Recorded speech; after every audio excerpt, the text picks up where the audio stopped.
Hello everyone and welcome to my Hardcore Hunter guide. In this guide I'll talk about the different talent trees I use when I level up, tips and tricks, the best profession and race you can choose, macros and a lot of other things. But before I start talking about the different tips and tricks I like to use, then I would also like to cover why the Hunter is such an amazing class to play in Hardcore and why it's so beginner friendly. So why the Hunter has a high chance of making it to 60 is because of feign death. This is where you will pretend to be dead, and in most cases it will also work. When you use the spell, you will leave combat and then you can just mount up, run away and avoid a death.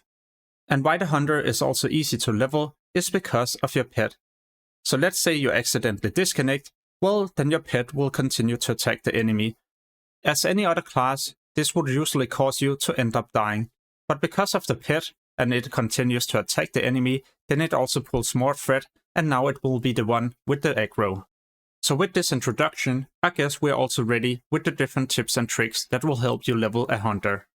When you start this class, it's gonna be important that you always use your ranged abilities and ranged attacks.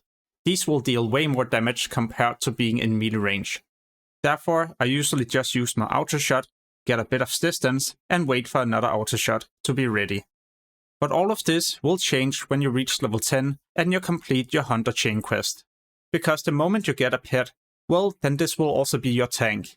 It will be taunting the enemies and you can just stand still and do your auto shots and different abilities. So what is the best pet to choose as a Hunter? Well, in my opinion, or well, my preference is just to use a boar. Why I like this is because this pet will eat pretty much everything you find. So when you loot a new type of food, well then you can just feed it to your pet. This is extremely useful and also time saving, as you don't have to go to a new vendor all the time to purchase new food. Another big reason for why I choose a boar is because they have a charge. When they charge, they stun the enemy, but they also do a high amount of damage and therefore also a high amount of threat.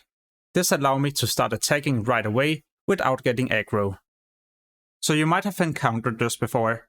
You need to kill one specific enemy, but there's also a lot of other nearby enemies. You try to pull this and run away, but for some reason all of these are also linked together. This is because you did a big mistake. You used a single target ability.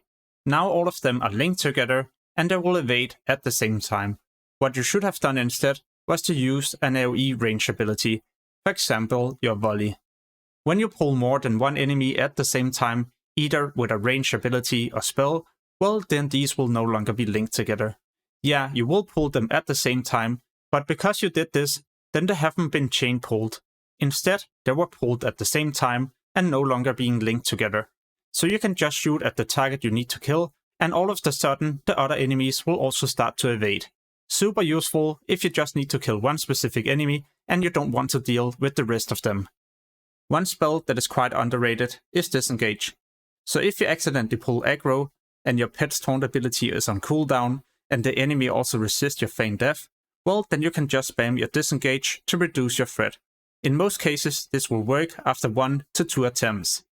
When you level up your Hunter, it's also important that you have a decent range weapon. But in the open world there's many different vendors where you can either purchase a white or a green weapon. In the description I've added a link to one of my hardcore guides where I talk about all the open world vendors where you can purchase a new amazing weapon. So make sure to check this out in case you would like to level up your Hunter even more efficiently. Another thing that will also be important to upgrade is either your armor punch or quiver. As an alliance, you can do the Night Watch. This is a quest in Duskwood and it will reward you with a decent armor punch or quiver. Wing Clip is an amazing ability that allows you to slow the target. There's no cooldown.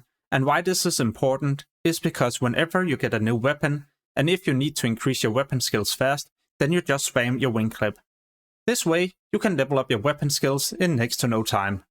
One thing that will also make you able to save some time so you don't have to kill all the nearby enemies is Eyes of the Beast. It allows you just to run into the specific enemy you need to pull, but instead of you running in and risking your life, then you do this with your pet. So as long as you continue to attack the enemy, then it will also continue to follow you. This procedure you will repeat until the enemy is back to your position. And now you can just easily kill it without having to deal with all the other nearby enemies. As a hunter, you have many different aspects, and let's say there's for example 2 you prefer to use when you level, then you can just make a macro and put in the name of these 2. So now when you drag this macro to your action bar, you just use one button to swap in between the aspects you prefer to use. Talking about macros, then I also find it useful to have a pet attack macro together with some of my main abilities, so I never forget to send in my pet. What you just need to do is to type /pet attack, and in the next line you add in the ability you would like to use. Besides having pet attack macros, then I would also highly recommend you to keybind your pet passive ability.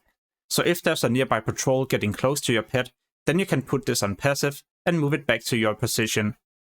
One last macro I would like to highlight is /cast eagle eye. Making a macro like this will allow you to spam your eagle eye. So this will also allow you to travel around and scout for different things, for example a specific enemy, a herb or a vein. So what talent tree will I use when I level up a hunter? There's 2 different ones you can use, but the one that I prefer is definitely to level as a Beastmaster hunter. Why I prefer this build is because your pet will be so insane. It will deal a high amount of damage, have more survivability, and allow the hunter to easily solo different quests that requires a party, for example different elite targets. You can also level up as a marksman hunter. Here the hunter will do more damage and the pet less damage, but this can also be risky as you do a lot more threat, so sometimes you might also be the one that will be tanking the enemy. Therefore I usually just stick to Beastmaster, also because you get improved aspect of the cheater. So this way you will be able to travel around even faster before you get your mount. So what is the best profession as a hunter? Well, mining and engineering is amazing. You can craft your own armor, your own guns, and even a target dummy.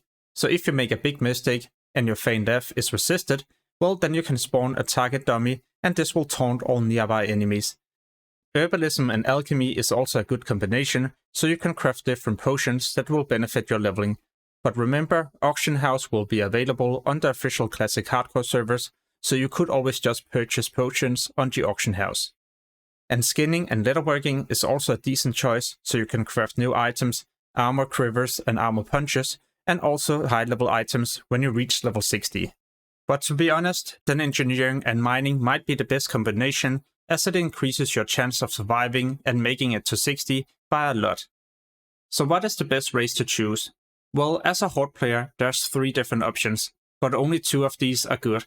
It is to either play Troll or Orc. As an Orc, you get Blood Fury that increases your attack power, you get increased damage with your pet, and you also get hardiness. As a Troll, you get Berserkering, increased regeneration, and also increased bow skill. Both of these races are amazing choices, so I guess it all comes down to what look you would prefer your character to have. As an Alliance, there's 2 different choices, either to play Dwarf or Night Elf. Night Elves get Shadow Meld. This can be useful right after a feign death, but also if you sit down to drink and eat and you don't wish to pull a nearby enemy. Dwarves get Stone Form and also increase skills with their gun. So if you for example level engineering and you craft your own guns, then you will also benefit from this racial. In my opinion, Shadow Meld is so amazing in hardcore and an easy way to prevent the death. Therefore, I would also choose to play a Night Elf. As you get closer to level 60, you should also start focusing on getting more hit, so you do more damage in dungeons and raids. The hit you'll need in PvE is going to be 9%. So there's a few ways to get additional hit. Either by spending 3 points into Surefruited to get 3% hit. When people start to do Molten Core, some might also obtain the schematic to make this scope. This will also increase your hit by 3%. As a leatherworker, you can craft the Devil Saw set. Equipping both of these items grants you 2% hit. There's also an amazing level 47 two-hand weapon, Warmonger, increasing your hit by 3%. I hope you learned something new by watching this guide. If so, then please make sure to give it a like so it gets recommended to even more people. If you would like to see more hardcore guides, for example other class guides, leveling tips and tricks, and other useful things, then make sure to check out the channel. And in the description, you'll find a link to my official Classic Hardcore Gold Making Guide, and also an amazing leveling guide. As always, thank you so much for watching and have an amazing day. Peace!